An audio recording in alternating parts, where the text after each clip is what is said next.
Hello, everyone. Welcome back to the Connor Quest Log, Episode 2, with me, Connor Quest, Schwabady. Hello. And our first guest, our first ever Connor Quest Log guest, the ever wonderful, the ever amazing, multi-talented Divide. Hello. Thank you. There he is. It's very kind. Let's get a round of applause in there. Round of applause. Thank you. So how is everyone doing today? Are we all good? Yeah, feeling High spirits? Feeling ready to conquer the world of podcasting. Fantastic. That's exactly where we want to be. That's incredible. So, little introduction to the podcast. This is where we talk about pretty much anything that we want to. There's not really a mad structure. We just kind of go through a few little levels, talk about certain topics, whether it be music, anime, internet things. That's just what we do here. But to start off, since we do have a guest, we can actually do a real guest interview, not like the last one, which went terrible. I don't know what you mean.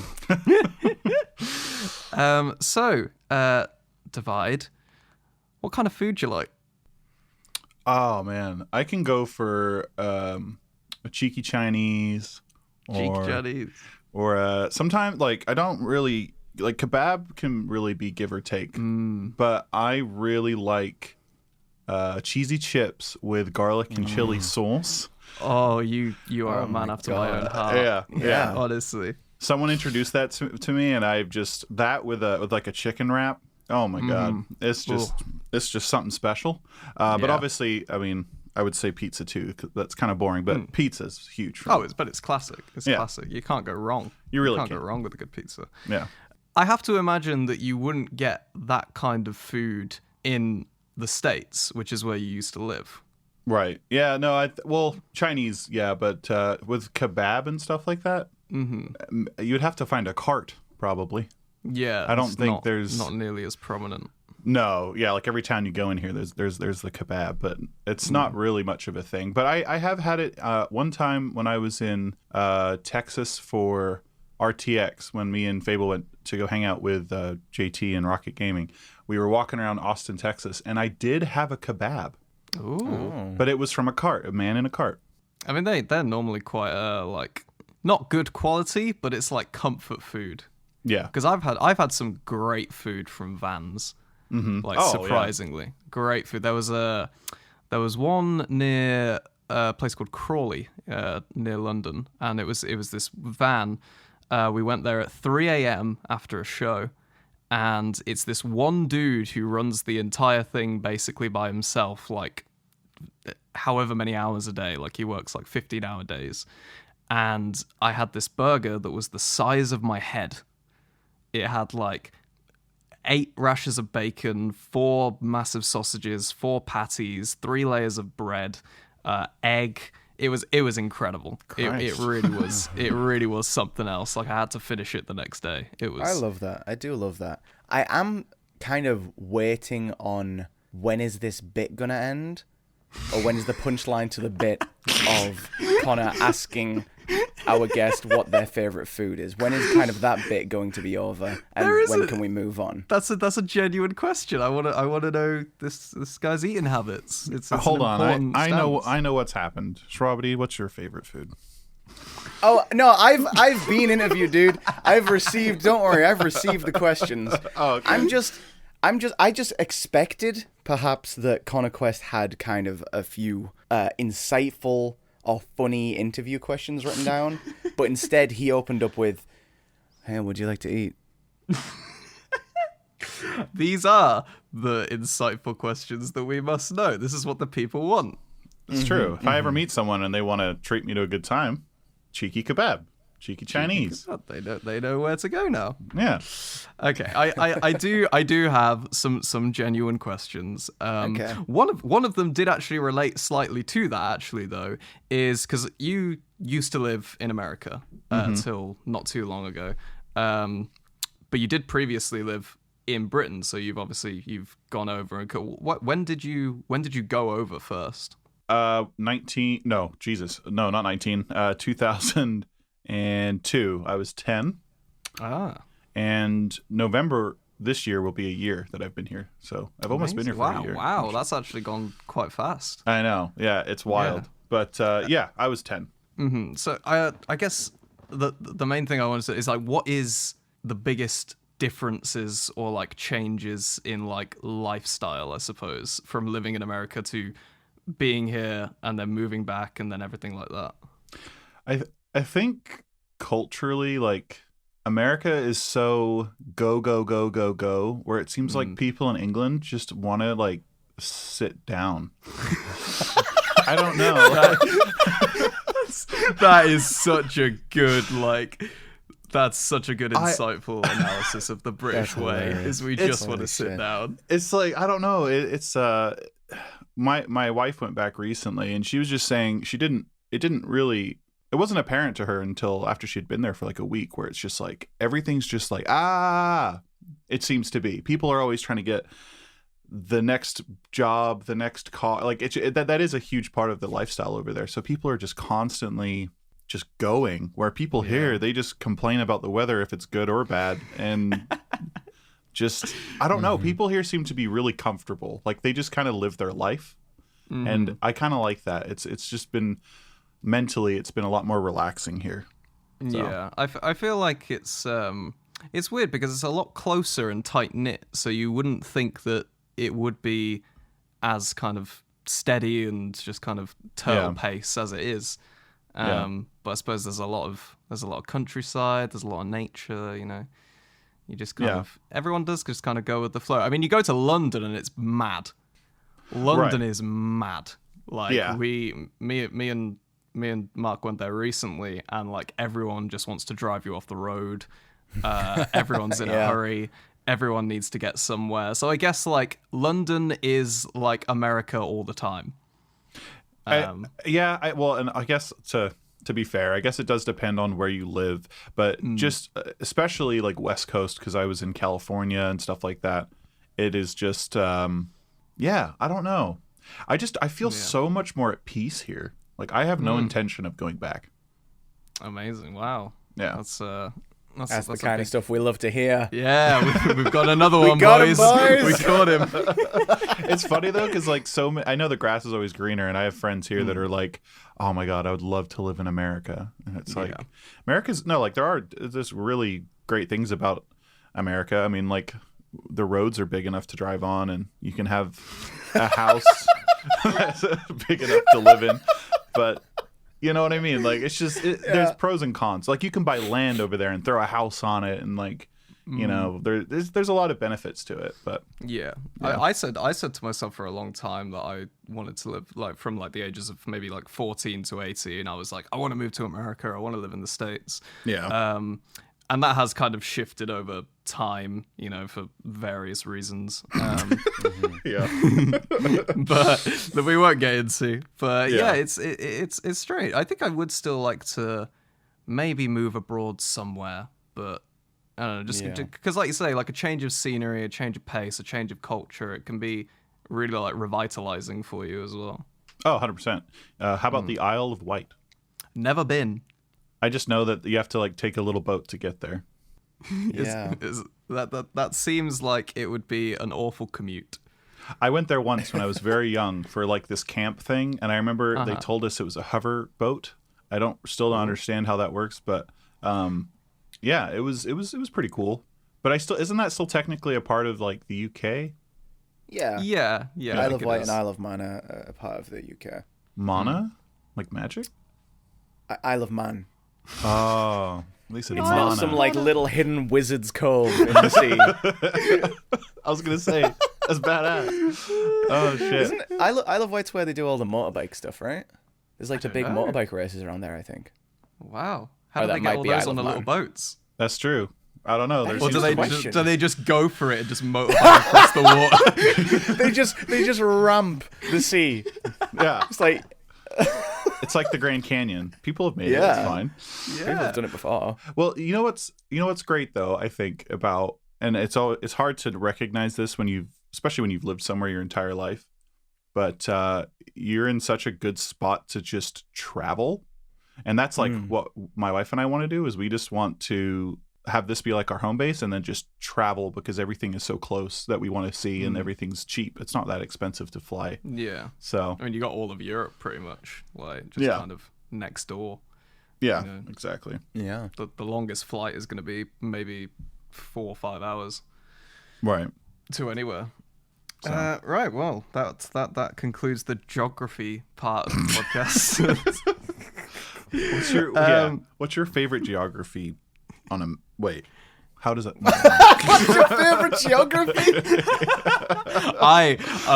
Shravati knows this. I am awful at geography. We played geography games because that's what they do. Because look, I am a big fan of maps and countries and geography. Okay. They made me play a geography game, and then they laughed at me that I didn't know anywhere. Dang, it's messed up. I got like 0 on everything. Shravati, you're history buff, right? Yeah. I like history and geography and that kind of stuff. So you must love like Pangea and stuff like that. I don't get this joke because I don't know geography. Okay. What? I almost don't want to explain it to Connor, but I'm not into that kind of history. It's more like human history. Oh, but not geography history? Just regular geography? Yeah, like the social aspect of geography and the political aspect of geography, where it's like countries' borders and... There's geography history? They had borders in Pangea, didn't they? Of what? Nobody lived there. Oh, sorry. See, you know that because you're a history major. Yes, Pangea was the landmass on Earth before the dinosaurs. Okay. So, okay. Yeah. It was when all the pieces were together. Yeah. Yeah, all the pieces were together. Okay. Like Africa and South America are all cuddled up. Right. I see.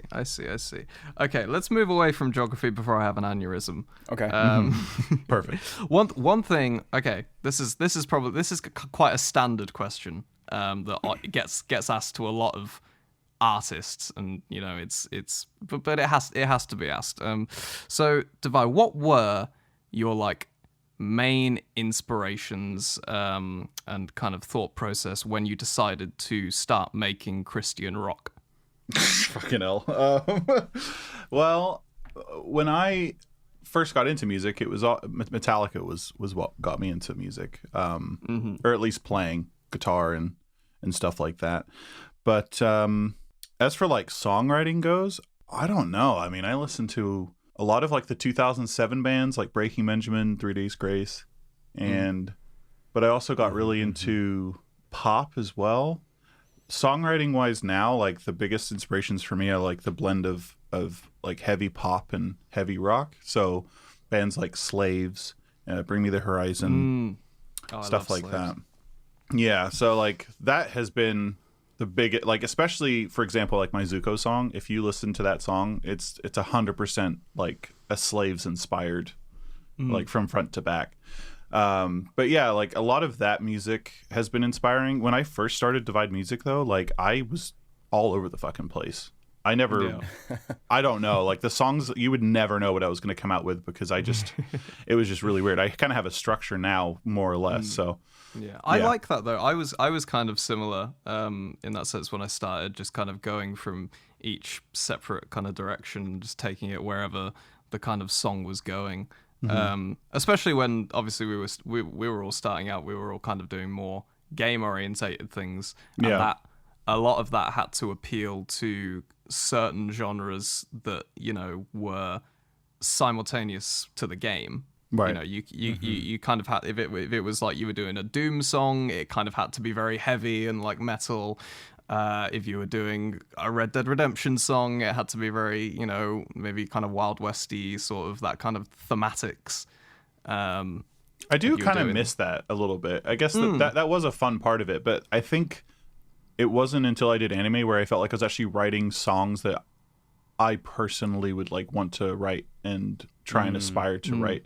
Whereas with video game music, it was just a theme that I was trying to, I guess, figure out. So yeah. No, I get that. I get that completely. So what is your? So you say you have more of a structure now. What is your kind of favorite? Because you still do kind of switch up sometimes.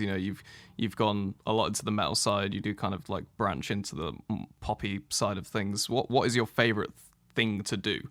I think my favorite thing is instrumentally, it's rock music. I love writing guitar riffs and I love writing the drums and everything like that.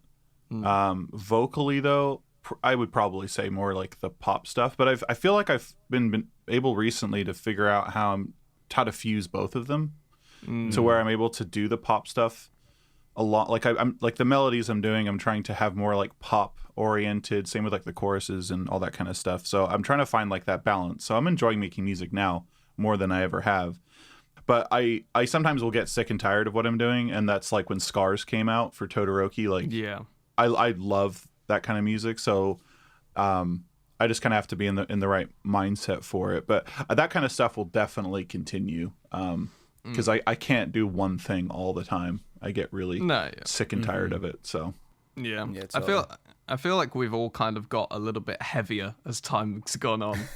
I feel like we've all kind of gone into this more growly, aggressive state. I don't know whether that's just, pent up aggression, pent up frustration from, YouTube being what it is and our careers being strstressful. I think it's just a popular style. A lot of people are enjoying it right now. So it is true. I have noticed that a lot more rock influence has been in people's music recently. Or well, at least this year, I've noticed a lot more rock influences. And it's really cool to see. I feel like, I mean this in like the least offensive way. I feel like nerdcore now is less cringy than it's ever been. I get that. You know what I mean? It feels a lot of the things that people are putting out. The last 3 weeks have been insane in terms of you listen to the kind of the content that's been coming out from these nerdcore channels, and it sounds more legitimate, if that's the right thing to say, than like almost any music I've heard online for the last year. Yeah, I mean, like you look at someone like, again, I use cringy lightly. I think I'm more saying that for people like that kind of have an outward look onto what we do. Yeah. But even like the growth that like Snaps has had, it's just crazy to me. That dude, I don't know what switch happened, but like the stuff he's been doing has been really, really, really good. And switch. Yeah. And, I don't know. It just seems like everyone has just leveled up recently. Everyone's doing like so much better than they ever have. At least that's how it appears to me. Like production, songwriting, all that stuff. So, absolutely. Yeah. Yeah. It's funny that you do mention like, I feel like what happened is like tracks are becoming more universal in that anyone can kind of listen to them. But it's funny because when I got into nerdcore, that was what I didn't like. I didn't like tracks that when I listened to them, I couldn't tell they were a nerdcore song, which is why for some songs back in the day, like a lot of what Rocket were doing, I didn't gel with it as much as I would a Dan Bull song, because when I listened to it, I was like, I can't tell what this song is about. I had the same thing with a few Try Hard Ninja songs, and it wasn't that I thought those songs were bad, I just didn't identify with them as much as I would from other artists in the nerdcore genre at the time, because I felt like, well, let me clarify. When I say the music seems more legitimate now, I'm not referring to like, oh, you can hardly even tell it's about an anime character. That's not what I mean. All I mean is that things like the people's writing is more clever now. People's production is cleaner. People are writing more memorable melodies and hooks. Okay. And I just mean like, I still adore you. There's no confusing when you listen to a Rustage song. There's no confusing that this is about a character. We are listening to a song written from the point of view of a character. There's no hiding that. But the fact is that because the production and writing and everything else has come such a long way, that it feels more like this is just good music regardless of the topic, is what I mean. Yeah. I think some people still do have the mentality I'm talking about. I was watching that. Absolutely. That's prevalent. Yeah, I was watching a Screwface reaction earlier today where he, kind of literally stated exactly that you can have what he would want in a song is something where you can't tell it's about an anime, or you can't tell it's about a game, which is not personally something I want out of nerdcore as a nerdcore fan. And I feel like when you're on that kind of borderline of wanting the kind of popular stuff to be mixed in with the general kind of root of where the genre comes from, I think every genre has kind of been through that, and I think nerdcore is getting into that phase. You know, it's happened with grime, like in maybe 2014, 2015, when grime was on the rise and starting to come into the charting material. It all kind of started to get a little bit further away from its roots, but it was becoming more popularized with, you know, people like Stormzy, who are still keeping its like kind of flavor in there, but also adding all this kind of, you know, generic pop stuff, I say with air quotation marks, because it's still very much so the genre. And then you have people bringing in stuff like Jay Huss, who, you know, brings a much more melodic side to it, and that's always helped to get into the kind of more public and widespread eye. And I think the most important thing when you're talking about nerdcore, though, is to remember it's not a genre. It's not a genre. It's a community of people making music, and none of anyone's music sounds anything like each other. So it's it's a hard thing to define and talk about, because I think you can have both sides of that coin. You can have both sides of people making music that doesn't sound like it's about something until you watch the video and realize, oh, he's referencing this cleverly and he's inspired by this character's story, that kind of thing, right? You can have that, and you can also have Dan Bull. Just to interject, though, I think that's partly to do with people like us that have come into it, though, because nerdcore traditionally was hip-hop. Yeah. It wasn't rock or like whatever else you wanted to do with it. So I think we've all just kind of shaped it into what it is now, which, because I agree, it's not a genre. I mean, you could listen to Rustage and then listen to me, and it'd be like, you wouldn't say it's the same genre of music. No, yeah, it's just completely different. But to put Connor on the spot, I get that feedback a lot. So if there have been things of mine that you have heard that you're kind of like, oh, this sounds not nerdy enough. I think we spoke about this before when we were going through like all your tracks together and stuff. Because yeah. There was that one Discord call. I don't know if we were playing like Warzone or something. I think some have had not necessarily enough context within them. However, with you, the production elevates beyond that, in my opinion, and I can take away from that as a good song anyway, and I will listen to it over and over and over again. For instance, I'm trying to think of a good example. It's not the best example because you have Dreaded Yasuke's verse on it, who gives a little bit more context, but something like Let It Go, the Yuno song. I mean, at the time, I didn't know who Yuno was, but after the song, I was none the wiser either. Right. And that's more so what I'm getting at is if you can go into a nerdcore song and learn about what they're talking about, that for me is personally what I used to really attract towards and used to really inspire me. Sure. And that whole opinion has kind of shifted over time because, like you say, we're kind of moving into this new sort of world of nerdcore where things are, you know, elevated production, catchier hooks, better melodies, things like that. And it's not just a, you know, one slate thing anymore. Like I say, it's not just hip hop, it's all these different genres, and you have to kind of take everything in this big mixing bowl of nerdcore now. Right. Yeah. I think for me, the thing because like lyrically, I've just, I don't know, I've never been on the nose really, and that's just kind of my style. But I think for me, I generally try and, when you spoke about like production, I try and catch a vibe. I try to like understand the character lyrically, but like the vibe of the song would match to the character as well. Is kind of my thing. I think that's super important as well. Because if it was neither of those things, then it's a miss essentially. But the fact that you can get that feeling and that essence so well is an incredibly good skill. This covers like a transformation that's happening in a lot of my music, is that I'm less and less likely now when I write a song to write from the point of view of the character. I don't want to perform as a character. I want to make a song that feels like a character. Is the kind of my aim right now. Yeah. So I think it's genuinely just a point of personal preference. Yeah. Oh no, definitely. There really is no right or wrong way to do it. But right. No, I agree. I think I generally like to, as you guys probably know, I focus a lot on like the inner turmoil of characters, and I think that the way that you're saying that you do it, though, I think that's more liberating. I think you probably have a lot more room to do kind of whatever you want.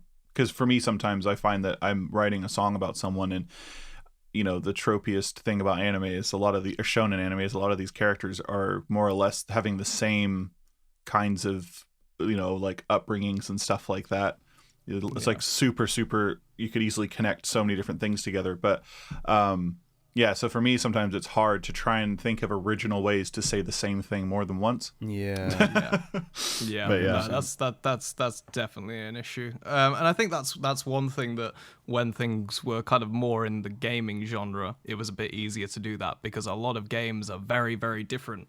But then a lot of animes are very, very similar. Yeah.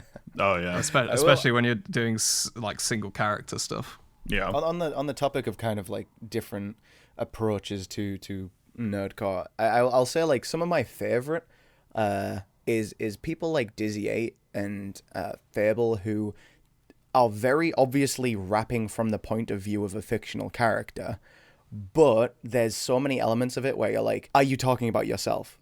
This sounds like you're taking a piece of, you know, your life and your perspective and putting it into the story of this character. I adore that. I love that. Yeah. Mm-hmm. I think Fable has said that he has done things like that before. I'm not sure if it was on your podcast, Divide, where he said that his song Broken was basically about himself, despite it being a Rising of the Shield Hero song. Yeah, 100%. It like I mean, you know, he was thinking about the show as he wrote it, but it was more about him and certain stuff that was going on. So yeah, I did the same thing for my Mirio song recently. There was obviously a few little, you know, things that I threw in just to kind of solidify. No, it's about Mirio, I promise. But most of the writing in that song specifically were to do with like kind of a moment that was happening in my life. So I definitely, and I think I enjoyed that a lot, because I actually struggle myself with emotional writing and having, especially personal stuff. There's a reason my personal album has taken like 2 years to make, because I just really struggle to write like stuff about my own life, which I think is why I fell into nerdcore a bit easier, because for me it was a little bit of an escape from that. Same, 100%. Same. Shush yourself. I listen to Old Habits every day. I love that song. I love that song so much. Wow, what a throwback. Thank you. I think for me, I have been kind of throwing out the idea multiple times and speaking about it with other people about how I would love to do an original album, but I don't know if I'm crazy. I feel like I have this expectation for myself that if I was to write something for like an original song, original album, it would have to be so much better than what I do now. Do you guys feel like that? Yes. I'm kind of halfway through producing my album right now, and every time I do something, I have so many scrapped songs from my first album and the second album I'm writing, where I'm just like, this sounds the same quality as the stuff I'm putting out weekly. It needs to be better, kind of thing. I need to have higher expectations for some reason. Production, all of that stuff, like it's like so daunting to me, and it makes it not. It's almost like I just don't want to do it, because I'm worried that if I try, it's just not gonna be good enough, and which I know is like dumb, but like I think doing music every week or every other week now, I don't know, I'm like in this rhythm, and if I'm gonna take so much time on something, I'm worried I'm just gonna like not make it better. I'm just, it's gonna be the same, if not worse. So I don't know. I guess that could be a worry. I mean, for me, it's just been a case of doing something purely for myself. So I'm not actually that concerned about the quality because it's kind of just a passion project at this point. Yeah. And it's more just like something I want to do and something I want to put out there. So I guess if you are pushing yourself to make something super, super better than what you're doing currently, then yeah, I can see that stress and that kind of pressure on you. Yeah, I think something that I love that's been this, like, I don't know, everyone seems to say it now, and I love it, and I try not to let it get into my head. But you know this whole thing about how I don't miss. Like everyone says that, so like I try and not think about that, because I know if I get that in my head, I'm gonna start overthinking everything, and I haven't done that, but it does cross my mind every time I'm writing a song.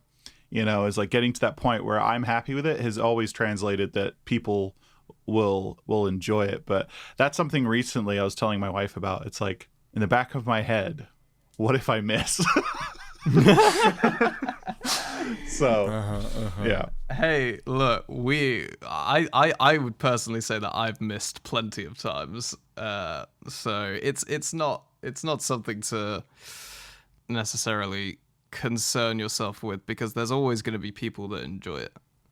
There's always going to be people that, and as long as you're happy with it, like you say, if you do reach that point where you're happy with what you've created, then I think that's the only kind of recognition you personally need.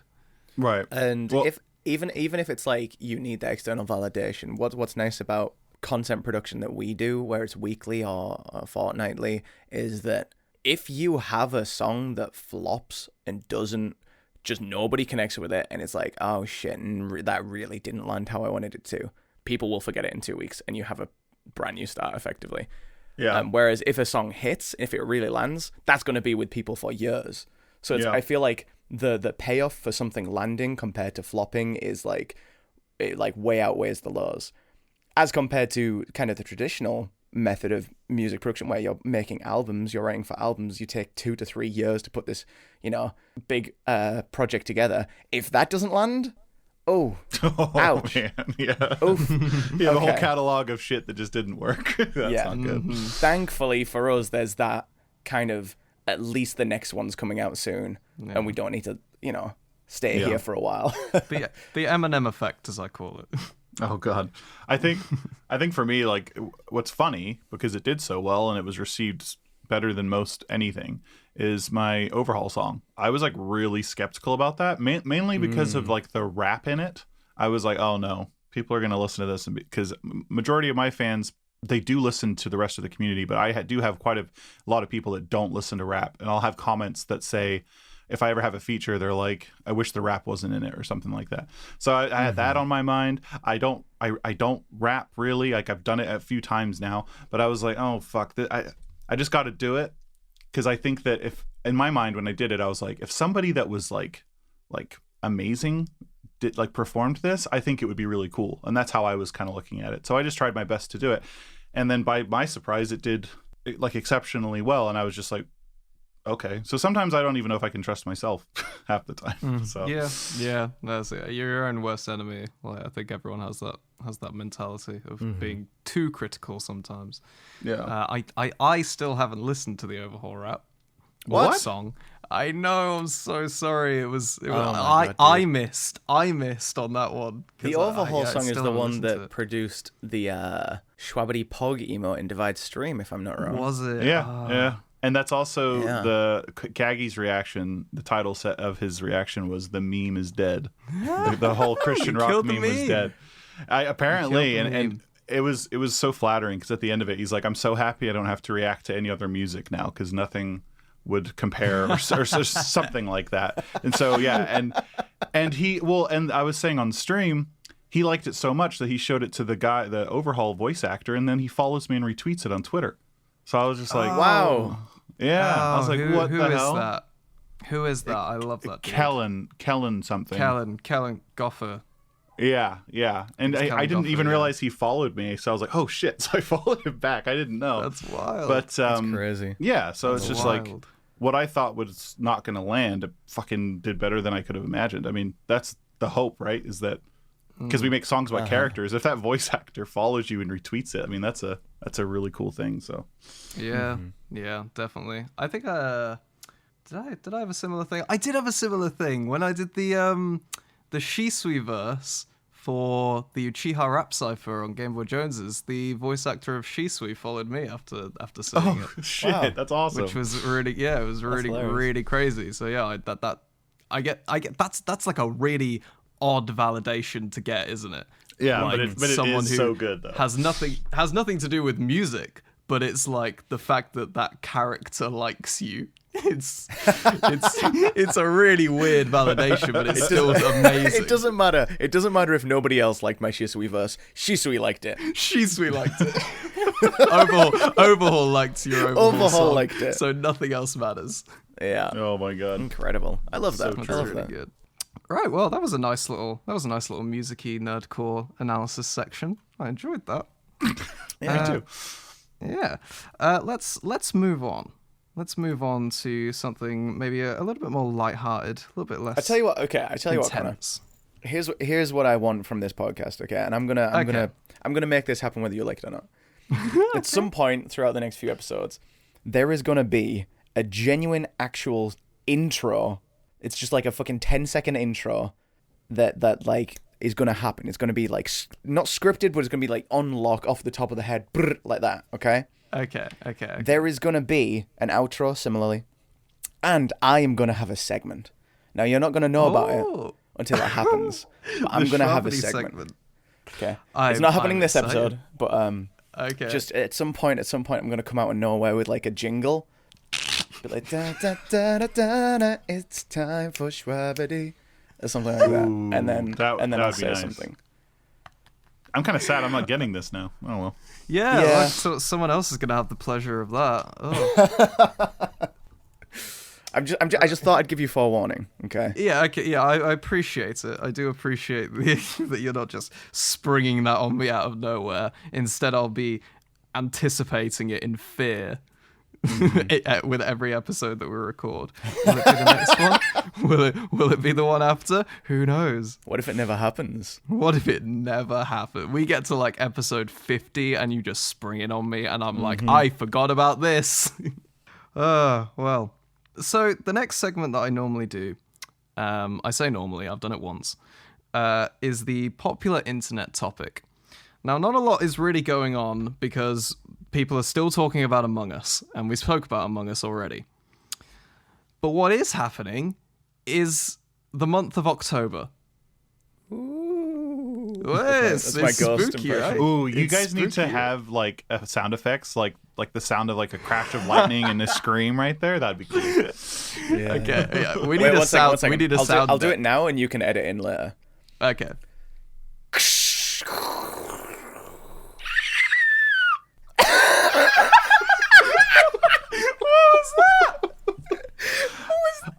That was a scream, a woman's scream. Okay, thank you. A woman screaming. I thought it was like a crow. I thought it was like murder a of crows. It was. You know what? It was a crow fucked a bat, and that's what happened. And what you can do is you can comp it out, and you can throw some reverb on that, dude. That will sound good. Yeah. I'll sample it for the Halloween track. Yes, please do. Holy shit. Okay, so yeah, October's here. Well, you guys seem to have cottoned on to the fact that we're gonna talk about Halloween. Yeah. Generally. Do we like Halloween as people? There are some people that don't. Do you like Halloween, Mark? I like Halloween. Do you like Halloween, Divide? I guess be specific. Be specific. Okay. Do you celebrate it joyfully? How do you celebrate it? We normally have a party. We normally have a Halloween party every year that we've had for the last maybe 15 years. It's like a big event. We get like 50 people there. Obviously we can't do that now, but it used to happen, and it was a good time. We all dressed up, you know. We had a lot of alcohol, and we just had a good old dance. That's a grown up Halloween, because little kids knocking on the door is honestly annoying as fuck. Oh yeah. My wife loves that though. She'll like answer the door and talk about like everything with them and think it's wonderful. I just I've actually never been trick-or-treating before. My parents used to just buy me candy. Yeah. So as for like dressing up and stuff, I mean, yeah, if it was like friends of mine that are having a party, then yeah, I would do that. But I love scary movies though. So Halloween's just a good excuse to like just watch a ton of scary movies. Yeah, I can vibe with that. I can vibe with that. So you're not like a Halloween Grinch or anything, but no, not really. As long as no one knocks on my door. So, fantastic. Yeah, fantastic. I went trick or treating a lot as a kid. Me too. Not to like a massive extent. Like I didn't go like all around. It was kind of just in like the cul-de-sac area, but it was good. I mean, you got a lot of sweets from random strangers who you don't know. Ain't that the best?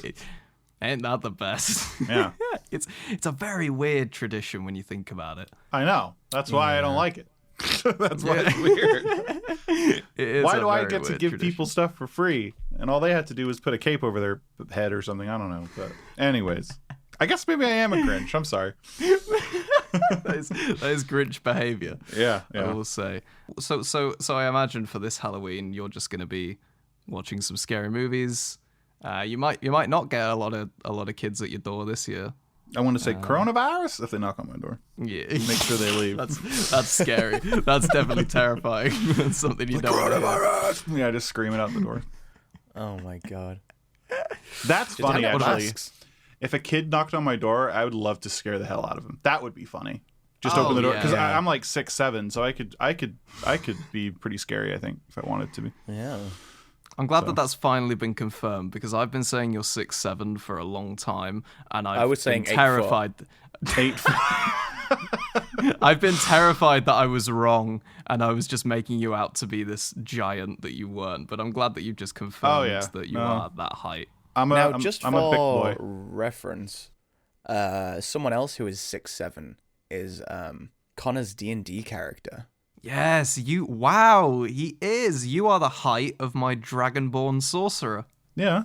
So there you go. So that's kind of recontextualized that's our wild. D&D characters now. Wow, good old Shinzo. Yeah. Mm-hmm. Yeah. There's your daily trivia. There's your daily D&D trivia, listeners. Have you ever fell down the stairs? Not forward, but I have slipped on my back and like rolled down. Okay, was it more painful because of your height, or further distance? I weigh like further distance, 3 human beings in one, so it was pretty heavy. Yeah, no, just because my character falls downstairs a lot. So bummer. A real life reference for how much damage he is actually taking. I had to sit down for a bit. I was a little upset about it. Yeah. Bless you. Yeah. I fell down the stairs in a minute.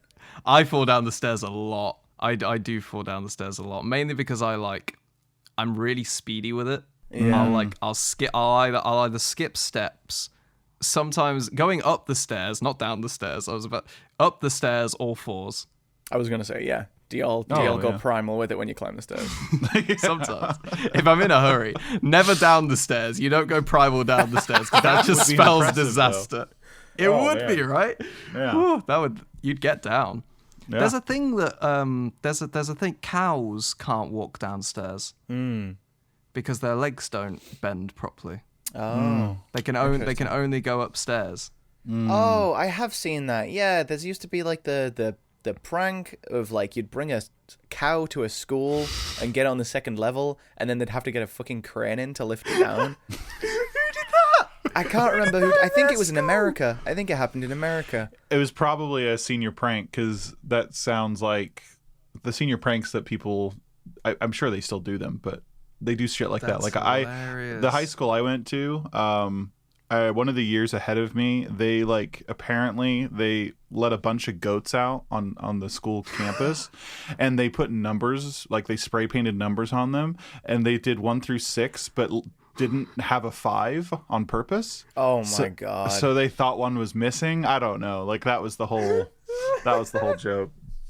Oh my god! We just had stink bombs Those were our like end of year pranks. We just made the hallway smell a bit like egg. Dude, do you actually here? This is pretty bad. When I had my senior prank thing, so I'll make this really quick. I had a couple friends come with me to the school. One of them worked at a grocery store, and he got like a huge thing of cling film, and we ran around the football field just like around the posts and stuff like that, just gonna try and make the whole field just all, like that's funny, whatever. And then there was tons of people there. When we were done with that and we were walking through the school, and this is like midnight or 1 a.m. or something like that, there was kids like pushing over cement benches. These group of kids wrote on a teacher's window like "fuck you" and shit. And then there was other kids trying to wash it off. There was it was a nightmare. And someone tripped the alarm. And there was some other people that were trying to camp at the front of the school, and the whole school was just running out of there because they were just like they're actually trying to destroy stuff. And so friends of mine and I were trying to pick stuff back up again. It was a nightmare. I don't know if they still do senior pranks there. But I mean, it sounds like chaos, so hopefully not.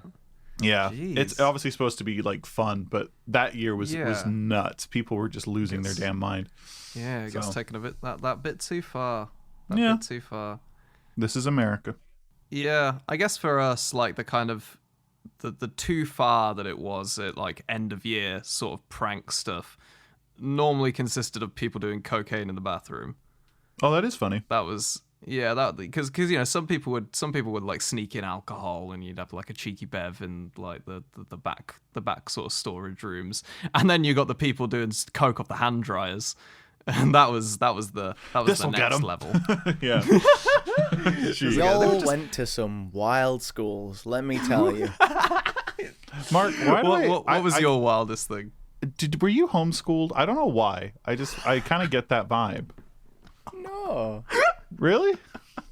Genuinely, I went to a very low-income area high school. Wasn't your living room? It was not in my living room. It was. Okay. It's changed its name now. I'm not going to say the name of the school. I will get found by someone. I don't want that to happen. And you didn't get any of this kind of shit? We didn't get any of that shit, no. Like, a lot of the kids were pieces of shit. But we didn't really... I don't know. This just sounds so wild. We didn't destroy school property or do drugs off the hand dryers. Do cocaine off my dick. All kinds of crazy stuff, yeah. I mean, like, kids would, like, go to the bottom of the football field to smoke during the lunch break. But that's, like, it. That's dangerous. We all did that. Who are you speaking for? Wait. Connor, did you smoke cigarettes at the bottom of the football field? Wow. Wow. I might have gone to the park. I might have gone to the you sneak out. I have one other question. Were you wearing a hood? Okay. I might have been. Oh God. I knew exactly the kind of person you were back then. You had a hood on, you were smoking cigarettes, you were probably yelling profanities. Oh my God. Profanities. Yeah. Yes, that was me, the little hooligan I am. Man. Makes sense why you're a rapist. Please don't. What? What happened? Rapper. Oh, sorry. Yeah. I call it I've always called it that since this Parks and Recreation. Have you guys ever seen that show? No. No. There's an old guy on there someone says, "Who's Jay-Z?" And he goes, "He's a rapist." And then the other guy's like, "It's a rapper, Jerry." Gets all mad at him. And I don't know, that's always stuck with me. You do get that a lot in YouTube comments. I'll give you that. You do get people missing the P. Oh, yikes. Missing the P. The P makes a big difference. It does. The P always does. Why can't you hear a pterodactyl going to the toilet? Why? Because the P is silent. This is where we'd have the Cannes studio audience laughter in our little sound deck. What was that? Are we doing the Halloween sounds again? I don't know. I was trying to do a laugh and it didn't work. There you go. There we go. The pantomime laugh. Maybe that'll be my segment. What? Schwabity's joke time. A joke of the day. Schwabadad jokes. Shravadad jokes. Oh, that sounds too good to be true. I'll think about it. Shradaddy jokes. Not that.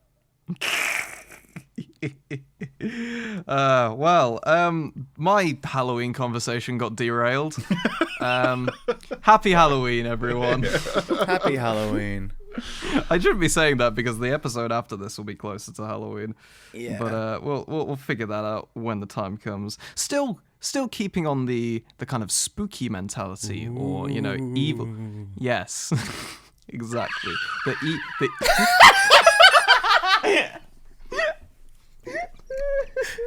I'm just trying to help. I'm trying to be involved. I don't know.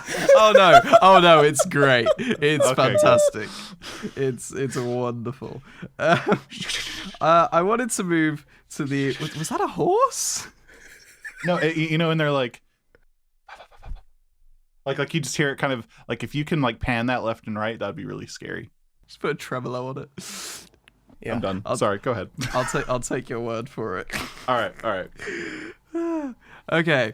The anime and manga segment that we have on this show, I wanted to dedicate to. We were talking about some earlier, villains. Okay. Now I wanted to know, who is your favorite anime villain and why? And I'm gonna start because, plot twist, I don't think I have one. I thought you were gonna say you were the villain or something.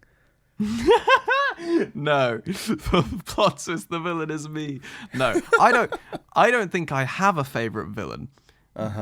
Because I don't like any of them very much. Trust me, I've watched shows where the villain has been like my favorite character, but in anime specifically, I've never thought, wow, yeah, I really love this villain. I've never liked them that much. I've never thought that they were really, really awesome or cool. Like, they're just kind of the villain. Yeah, they just... Villains in anime don't grasp me as much as something like rival characters or, strong female protagonists or, just stuff to that measure. Villains don't grasp me. What about you guys? Divide? I was like, I didn't know who was going to go. The one that had a lot of impact on me that is just, I don't know what else to say, is Team Rocket. Okay. I'm just kidding. No, that's not Team Rocket.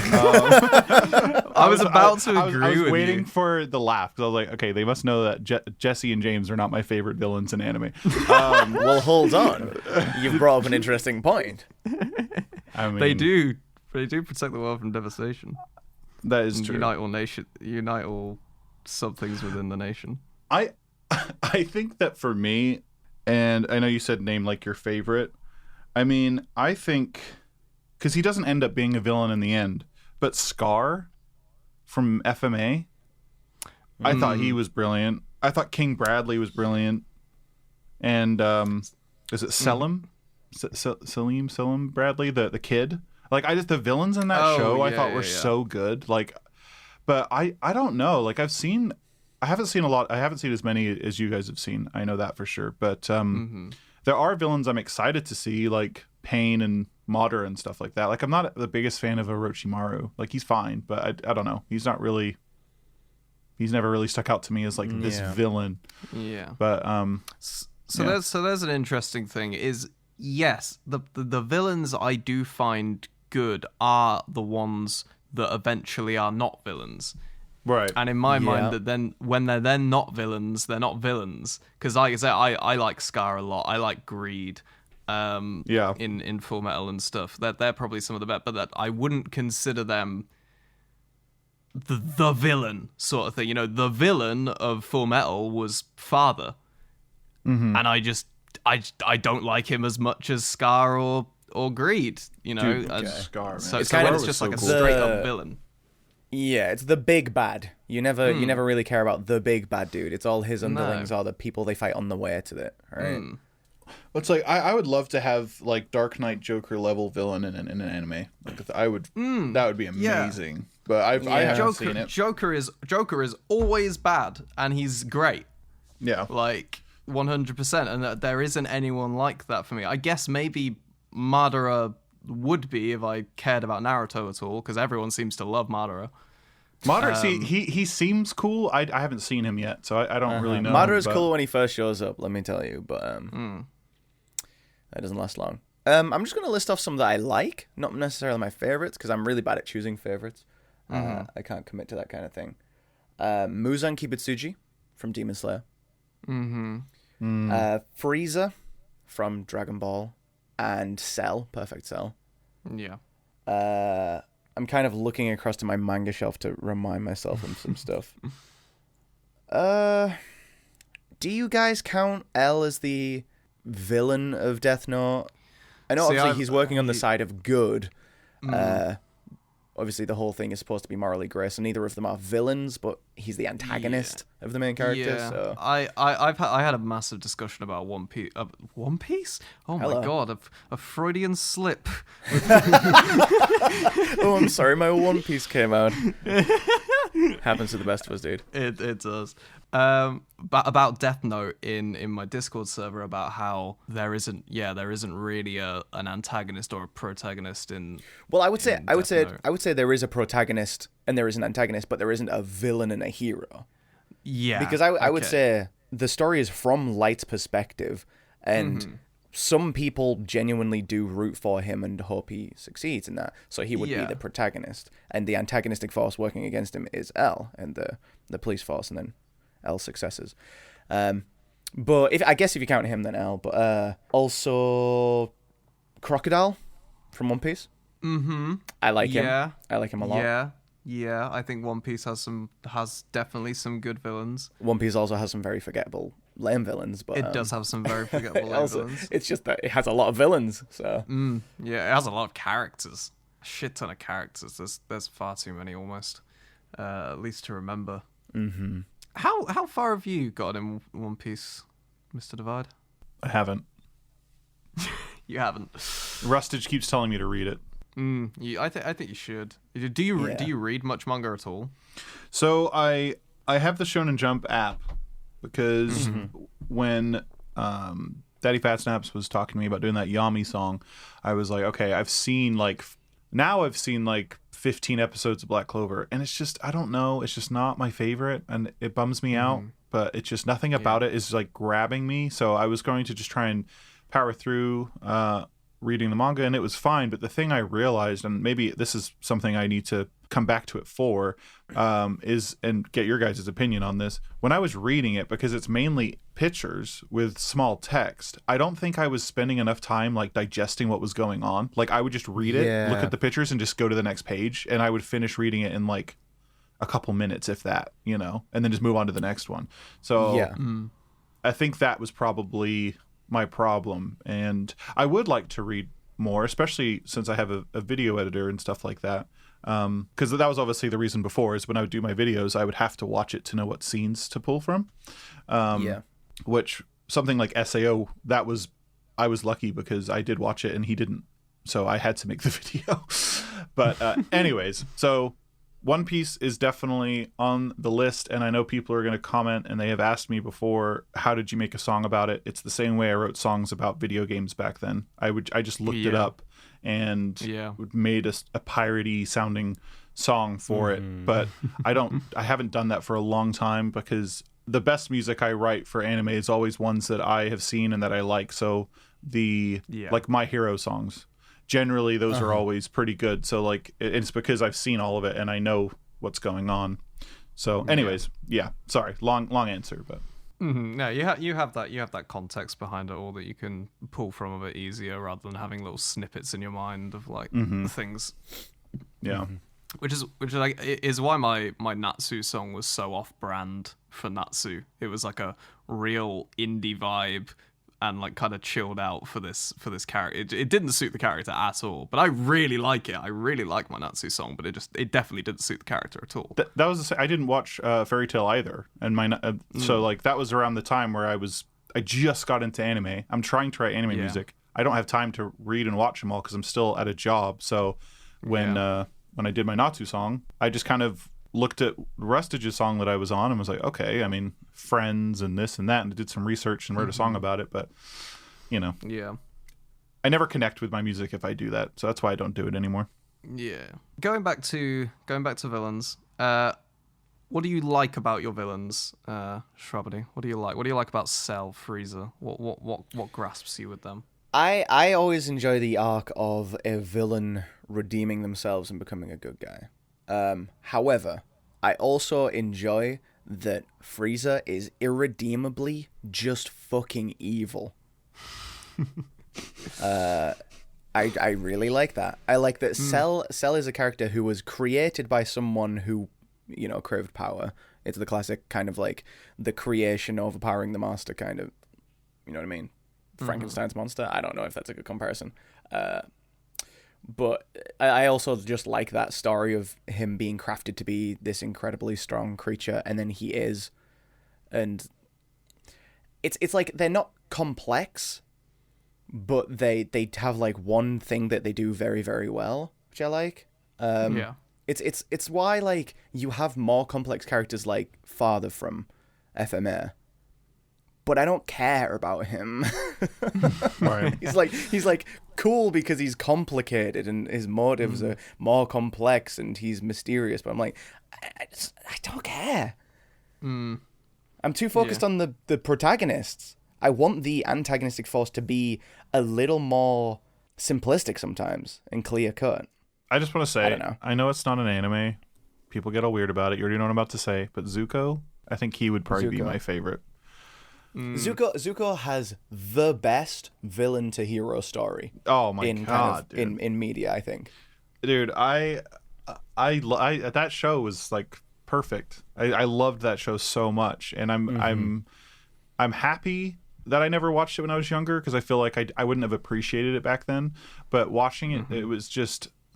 And like that moment when you think that he's actually going to do the right thing after him and Qatar are talking in that like cave, and then he pops out and he's actually helping he's helping out Azula, and you're like in that you're thinking, okay, hold on, is he just doing this to like trick her and he actually is going to help them? I thought that same thing. I thought it was going to do a twist around, and then it wasn't, and it's so ambiguous. So good, man. Like, oh my god.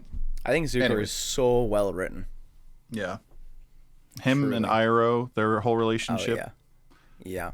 I mean, I will always speak of Avatar within the same realm of anime because it's not an anime by definition, but it's like it uses a lot of the same tropes and writing styles, and the animation style even is less cartoonish and more kind of anime inspired, and it's very obviously influenced by anime. So I just, I feel like you can 100%. easily talk about Avatar in the same breath as, Naruto, but you can't easily talk about Avatar in the same breath as like Gumball and Chowder and I don't know, that kind of stuff. You know what I mean? Yeah, no, definitely. Two worlds apart. Yeah. Truly worlds apart. Can I ask you a question? Why, Connor, you don't like Naruto? No. Interesting. Okay. I don't like Naruto. Do you like Naruto without Shippuden? Yes. Okay. I like Naruto without Shippuden. I feel like Shippuden ruined Naruto. Yes. I haven't even watched it, and I like just from knowing everything that happens and seeing all the plot holes and the complaints and everything that went wrong. I don't even care about the filler because I don't even want to touch the manga because it just everything it has a bad ending. It has plot holes that make things in an original Naruto completely void, character development completely shunned because of certain features, and it amazes me how popular it is for how bad it actually is, and for how bad it turned out. I find it so. This is what's interesting, though. I met someone like a month or two ago that he has like a fucking Ninetales on his leg, like tattooed, and he is like Naruto is his favorite anime of all time. He's a huge weeb, and I asked him that because that's always my question to people that love Naruto. I say, which is your favorite? And he said Shippuden was his favorite and gave me a bunch of reasons why. So that's why it's funny hearing the opposite from people. I've gone online to look at different forums and threads of people saying which is better, and so far I'm enjoying it, but I don't know. I'm not that far into it, so I think it's just sometimes people value different things in stories. So like a lot of the rich world building and character development and very interesting kind of minutia that is introduced during the original Naruto is kind of discarded in Shippuden, and for people like me who really cling on to those things and enjoy them as like the most out of anything in the story, it's like, oh, okay, I guess none of that mattered, and now there's big monsters fighting each other. yeah. Yeah. Just as it's a Pacific Rim. Genuinely. Not even a joke. That's I guess a similar thing with me. I just kind of I don't even know what it is. I don't even know what it is that ruined Naruto for me. I guess maybe knowing everything that happened kind of took me out of it as well. Like I kind of like did a lot of research on stuff when I was doing raps and hadn't watched Naruto. And like over time, I've just kind of learned everything about it without really watching it. And I know it has good moments. I know there's still good character development in Shippuden. I know there's still good, like, big, exciting things that happen. But for me, it's just all outweighed by everything else that goes on and everything else that is just shunned. And I recently bought the first 27 volumes of Naruto manga, and that's all I'm buying. I ain't breaking into Shippuden. I'm keeping that. I'm going to read that. I'm going to enjoy it, and I'm going to pretend like that's it.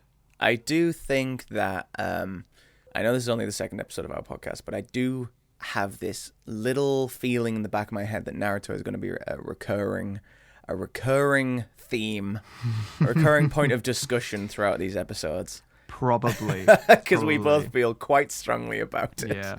We can get, I tell you what, we can get all the Naruto like blasting out of the way when we have Stargirl on the podcast. Absolutely. Because she will ram into Naruto for as long as she can, and it'll be fantastic. And we'll get all our angst out, and then it will be done. We never have to talk about Naruto again. Excellent. Well, villains, they're good, aren't they? Are they? I feel like that's not really the takeaway I got from that discussion. I feel like the takeaway was more anime villains, bit shit. Let's move on. Yeah, I get it. They are a little.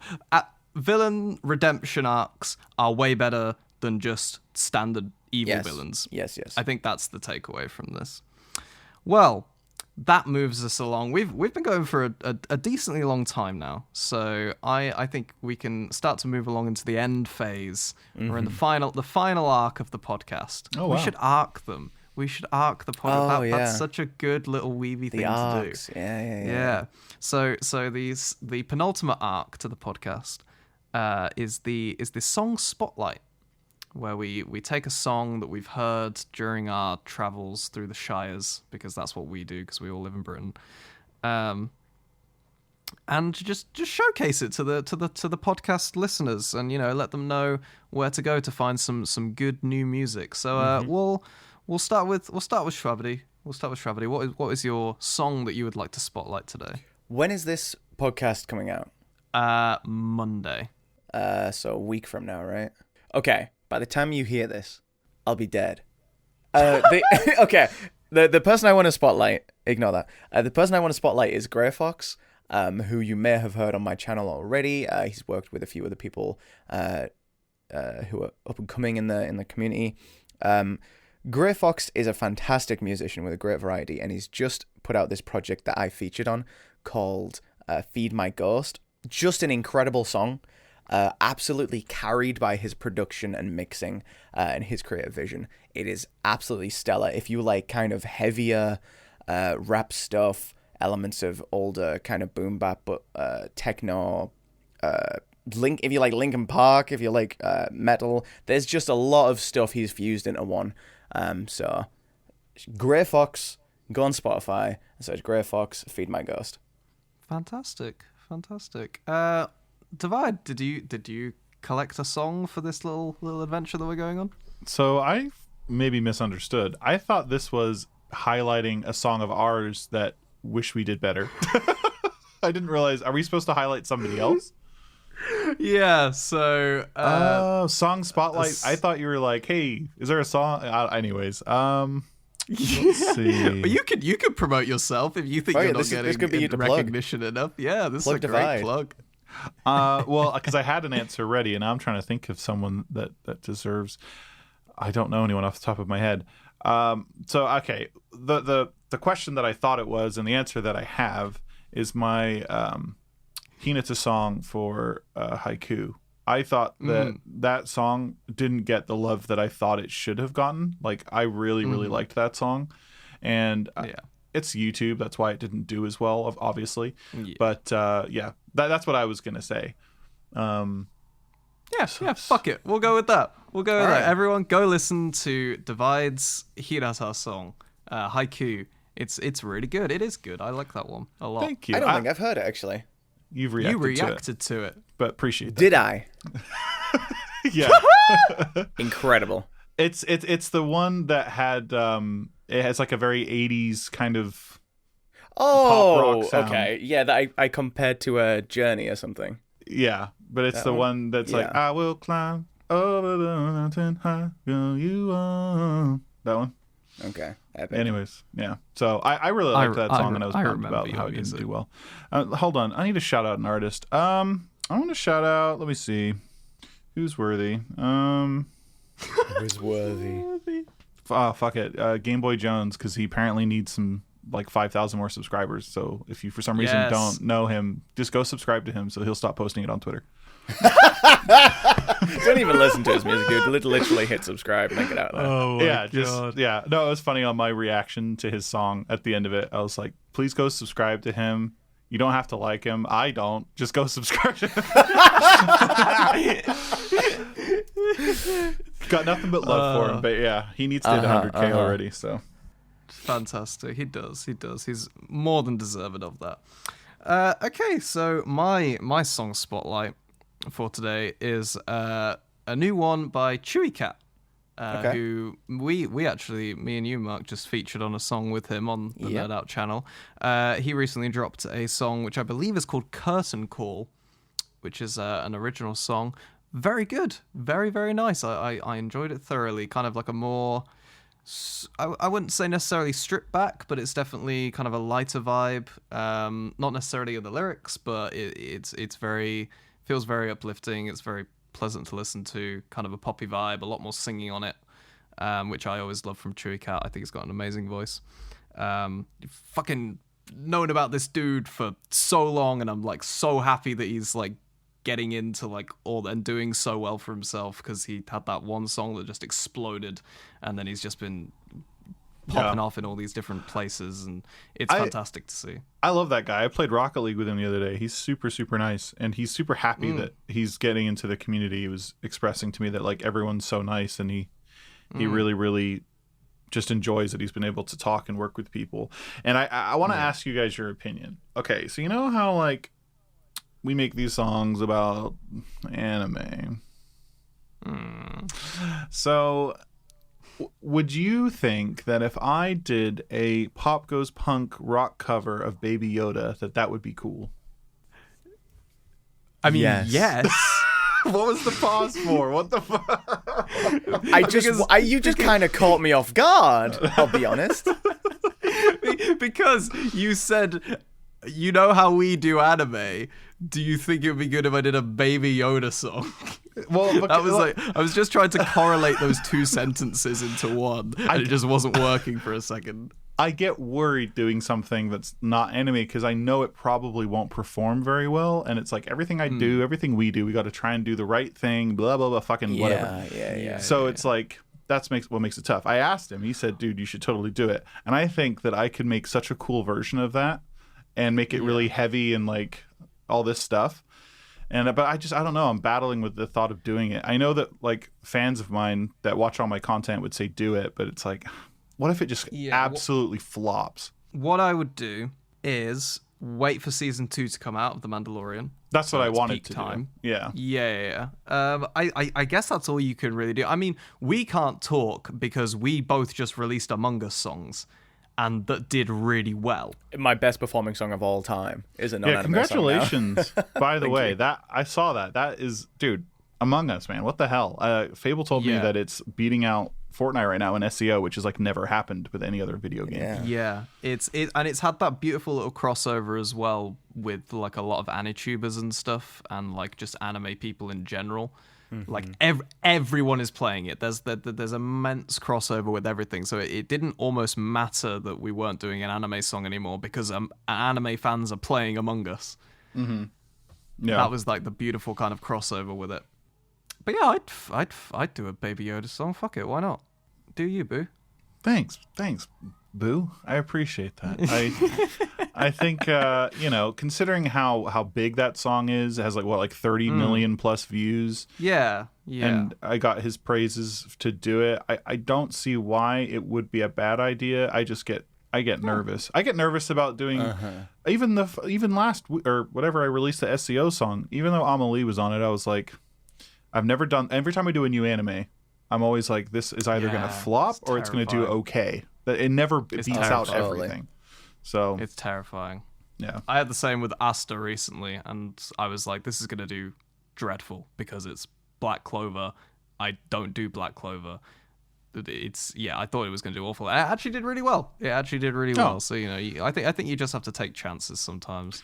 I know. It's just kind of dumb, really. I think what's funny is Asta was the whole reason why I do anime now anyways. That was the song that kind of like somewhat blew up for me back then. So if it wasn't for Black Clover, I guess. But yeah. Yeah. Well, I think that takes us out of the song spotlight segment of the show. Finish that arc. That arc is complete. And now we're moving to the final arc. We're coming to the end. And it's time for us to face down with the big antagonist. Oh, I thought you were going to say face down, booty up or something. But sorry. Keep going. I mean, we can do that after the podcast finishes. All right. The antagonist of the Conquest Log podcast is always the bad comment showcase. Now, Mark, you got the bad comment last time, and I have curated a bad comment for this one. And this one requires a little bit of context that I am going to provide you. I am going to provide you two. But viewers at home, you're going to have to Google this yourself. So, the comment that I received on one of my reaction videos was, and as follows: "You look like Flea, a YouTuber." Yikes. Okay. Now, I'm going to show you a picture of said Flea. Okay. Viewers at home, you can do this yourself. You can Google YouTube Google, Flea. just Google. This is exactly what I Googled. I Googled Flea YouTube. That's FLEA and then YouTube. All right, so we get to see this together. This is the dude. What? No, the fuck you don't. Is there any resemblance there at all to this dude? Because I can't see it. No, I don't see it at all. No. Well, I'm glad that I'm not alone in thinking that this dude looks absolutely nothing like me. I've got another comparison. One here. I've got another one there. Yeah, a different expression. Yeah, it's not. There's nothing. No. There's really nothing there. He doesn't have that spark that you have, Connor. Oh, yeah. That's adorable. Yeah. Thank you. You're welcome. Yeah. But yeah, I love the conviction that this guy had, because this was all caps. Oh wow! This was he really thought I looked like this dude. I believe he's in phase. I feel like there has yet to be a comment left under a YouTube video in all caps that is truthful. It's like they're overcompensating. Yeah, they're really trying to hammer in their point because they know it's false. Well, thank you for introducing me to this gentleman. Anyway, yes, the one that looks like me. Well, I guess that kind of closes and rounds things out for us. Thank you, Divide, for joining us on the Conquest Log this week. Much. Yeah, this was a blast. I feel accepted. I feel loved, and this was your orientation into the UK bias. Yeah, no, thank you guys. You passed with flying colours. Do you know how you guys like spend time together, play games, enjoy each other's company? Do you think you could invite me sometimes? There was kind of one of those that you threw in there, which I feel like was an exaggeration about enjoying each other's company. Oh, for sure, yeah. You're invited to anything I do, to be honest. Oh, absolutely. Thanks, guys. Absolutely. I know I reached out to you guys about that game, and we haven't talked about it since, but I would still really like to play that if you guys are down. Oh, sorry. I thought this was a bit, and then I forgot. No, you genuinely did ask us to play Phasmophobia. Yes. Okay. Yes. Absolutely would love to do that. I assume you're going to want to play this at night time. I mean, that's the time to play a scary game, you know? It is. And it's October. Spooky. It's October. Woo! I'm just saying. Yeah. Where's the crow? Thank you. That was kind of a gentle. That was kind of sweet, actually, what I just did. Yeah, that was kind of like a loving little squeak. Yeah. We've befriended the crow. That sounded like a jet plane going overhead. Incredible. So, how much of this are you going to edit out, Connor? Because there's like there is so much unusable audio in this episode. You claim it to be unusable. I see it as necessary. Okay. Hold on. What are you trying to tell me? Are you trying to tell me I wasted my time and you're going to cut out all these fun parts of us just joining each other's company? Is that what you're telling me? He has no control over the editing process. This is all me. This is completely out of my hand, unfortunately. So, well, I do have one other question. I'm sorry to keep this going, but why is there no video? Because I would have loved to have seen faces during this. See, I got that request. I did get that request. And maybe in the future, what I would love to do is kind of maybe save that for when the potentiality of doing these podcasts live in person. Potentiality, that's a word, right? it is now. It is now. I'm I'm a rapper. I'm allowed to make up words. No, it is. I had to Google it. Potentiality. Wow. Miss Potentiality. Yeah. Miss Potentiality. Gotcha. Sorry. Yeah, I think I'd like to save that for doing maybe live podcasts in like a real studio environment because with This dude's fucking ambitious. Yeah, you're going big places. places. Yeah. Joe Rogan who? Big places. Nice, dude. See, yeah, like something like I love the kind of setting of Jack Mate's Happy Hour, Joe Rogan, H3, the whatever H3, yeah, like that kind of setting is like a podcast dream. I've always loved that kind of setting, and this will do for now. But that's where I'd like things to go. For sure. Is this over now? I'd feel bad. I feel like I've kept this going. We've just kind of been riffing for the last kind of 20 minutes, to be honest. So I did allude earlier to the fact that I would develop some kind of more scripted, more snappy intro and outro. So I'm gonna run a few by you right now. Okay, that's great. Yeah, so sure. I think you might be the one to open and close in the future, though. So I'm gonna pitch you an idea, and you tell me what you think of it. All right, I'm good with that. So how about this one? It's a bit friendly, it's a bit conversational. So it's well, that's all the time we have for today on the Connor Quest log. I've been Connor Quest, and then I would say I've been Schwabbity, and then our guest would say, and I've been Divide Music. I don't know. I don't know why that's his voice, but and I've been Divide Music. And I've been Divide Music. This is after he's got his British accent back. Yeah, it's kind of Divide Music. Perfect. There you go. Thank you. Renaissance. We basically just run through our names, and then you say something like, "Until next time, adventurer, fare thee well." Like, I don't know, like a World of Warcraft quest giver or something. Oh, I do like that a lot. It's so cringy, but I really like it. And then the outro song would play.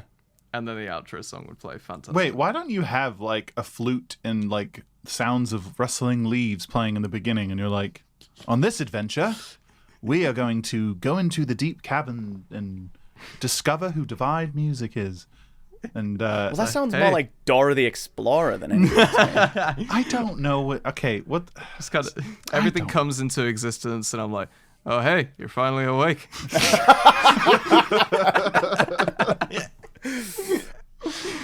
Could I close out this podcast? Absolutely. Oh, please. That would make things so much easier. Here we go.